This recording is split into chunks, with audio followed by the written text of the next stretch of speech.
Bismillahirrahmanirrahim. Assalamualaikum warahmatullahi wabarakatuh. Hamdan syukralillah, salatan wa salaman ala rasulillah wa ala alihi wa ashabihi wa mawalah. Sahabat hikmah dimanapun berada, rezeki merupakan pemberian dari Allah subhanahu wa ta'ala.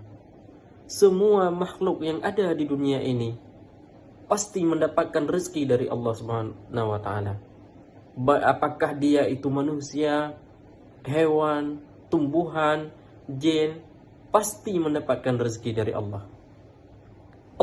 Allah subhanahu wa ta'ala dalam memberikan rezeki kepada manusia, kepada hambanya, dalam bentuk yang beraneka ragam. Ada yang berupa materi, seperti rumah, mobil, kendaraan, dan lain sebagainya. Dan ada juga yang berupa non-materi, seperti kesenangan, kebahagiaan, dan lain sebagainya. Maka dalam hal ini, Syekh Mutawalli Asy-Sya'rawi membagikan rezeki itu kepada 4 tingkatan.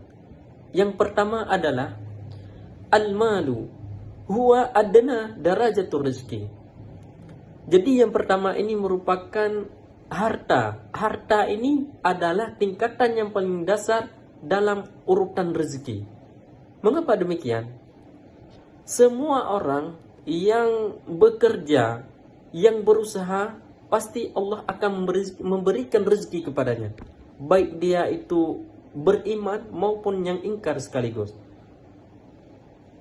Yang kedua adalah al-afiyah huwa a'la darajatur rizki. Yang kedua ini merupakan kesehatan. Dan rezeki ini tingkatan yang paling tinggi. Rezeki tingkatan yang paling tinggi. Mengapa demikian?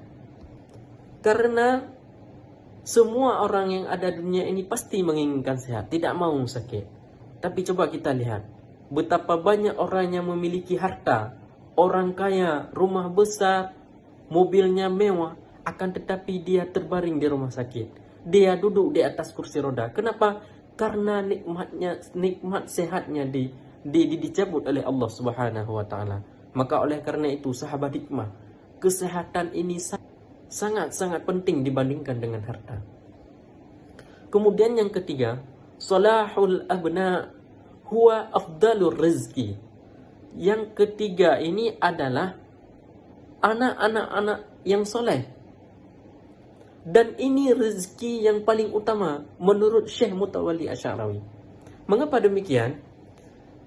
Kita lihat sekarang, banyak orang tua yang gagal dalam mendidik anaknya.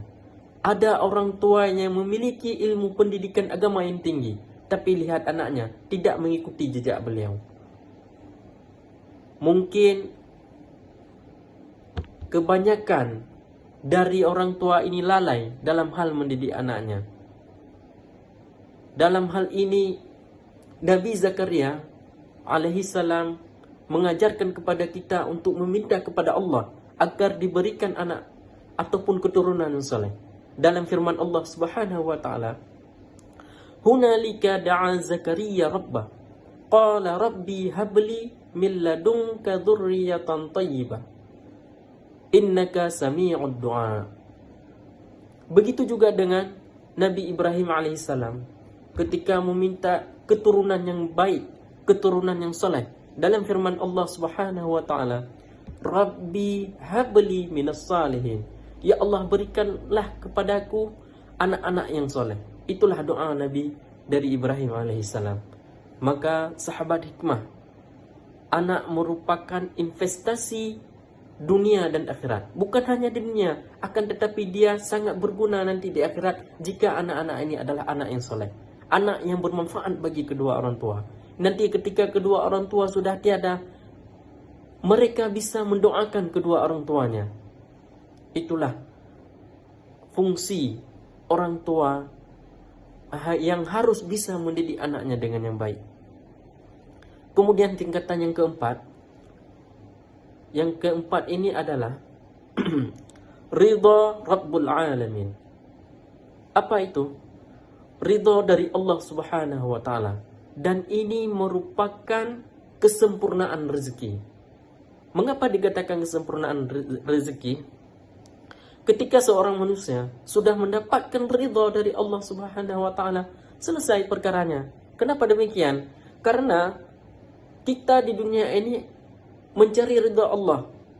Apapun yang kita lakukan adalah mencari ridha Allah. Ketika ridha Allah sudah kita dapatkan, jaminannya apa? Surga. Surganya akan diberikan oleh Allah kepada kita semua. Jadi dalam hal ibadah, kita melakukan sholat, berpuasa Ramadanan seperti sekarang ini, kita tetap melakukannya dengan mengharapkan ridha Allah Subhanahu wa taala. Ketika ridha sudah kita dapatkan, insya Allah Allah akan memberikan ganjaran yang paling baik kepada kita. Apa itu? Surga. Tidak ada manusia di dunia ini yang tidak mau masuk surga. Semua masuk surga. Maka oleh karena itu, sahabat hikmah semuanya, marilah kita mencari ridha Allah Subhanahu wa taala dimanapun kita berada. Mungkin hanya ini ceramah singkat ataupun tausiah yang bisa saya sampaikan. Semoga bermanfaat bagi saya sendiri dan kepada semua sahabat hikmah semuanya. Saya akhiri dengan hadanallahu wa iyyakum ajma'in. Wassalamualaikum warahmatullahi wabarakatuh. Informasi beasiswa dan kuliah gratis di STAI Darul Hikmah. Telepon atau WhatsApp ke nomor yang tertera di sini.